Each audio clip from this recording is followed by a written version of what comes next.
চট্টগ্রামে আইনজীবী সাইফুল ইসলামকে হত্যা মামলায় সম্মিলিত সনাতনী জাগরণ জোটের মুখপাত্র চিন্ময় কৃষ্ণ দাস ব্রহ্মচারীকে আসামি করার দাবি জানিয়েছেন আইনজীবীরা।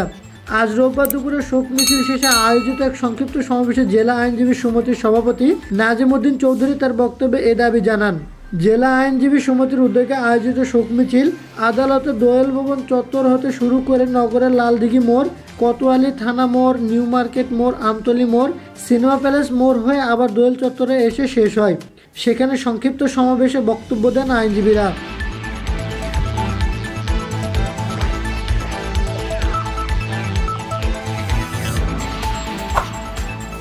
গত মঙ্গলবার দুপুর 12:30টার দিকে চট্টগ্রামের আদালতে রাষ্ট্রদ্রোহ মামলায় গ্রেপ্তার হওয়া চিন্ময় কৃষ্ণ দাস ব্রহ্মচারীর জামিন মঞ্জুর হয়। এরপর তাকে কারাগারে পাঠানোর জন্য প্রিজনন ভ্যানে তোলা হলে বাধা দেয় তার অনুসারীরা। তারা প্রিজনন ভ্যান আটকে বিক্ষোভ শুরু করেন। পরে পুলিশ ও বিজিবি লাঠিপেটা করে ও সাউন্ড গ্রেনেড ছুড়ে বিক্ষোভকারীদের ছত্রভঙ্গ করে দেয়। তখনই সংঘর্ষের সূত্রপাত হয়। এ সময় আইনজীবীদের গাড়ি ভাঙচুর, ইট পাটকেল নিক্ষেপের প্রতিবাদে মিছিল বের করে আইনজীবীরা।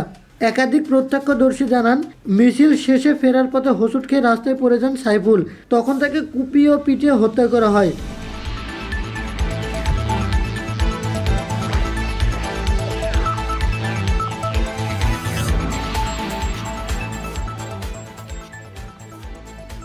এ ঘটনায় নিহত ব্যক্তির বাবা জামান উদ্দিন বাদী হয়ে 31 জনের নাম উল্লেখ করে তাকে হত্যা মামলা করেন।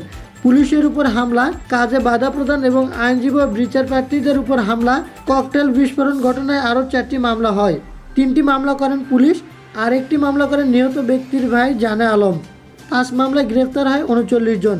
এর মধ্যে হত্যায় জড়িত 9 জনের নাম রয়েছে। পুলিশ বলছে, ভিডিও ফুটেজ থেকে আসামিদের শনাক্ত করে গ্রেফতার করা হয়েছে। শোক মিছিল শেষে সংক্ষিপ্ত সমাবেশে চট্টগ্রামের জেলা আইনজীবী সমিতির সভাপতি নাজিমউদ্দিন চৌধুরী বলেন, গত মঙ্গলবার সাইফুল হত্যা সহ আদালত প্রাঙ্গণে পর্যায়ক্রমে যেসব সহিংস ঘটনা ঘটেছে সেসব ঘটনার প্রতিটি মামলায় চিন্ময় দাসকে আসামি করতে হবে।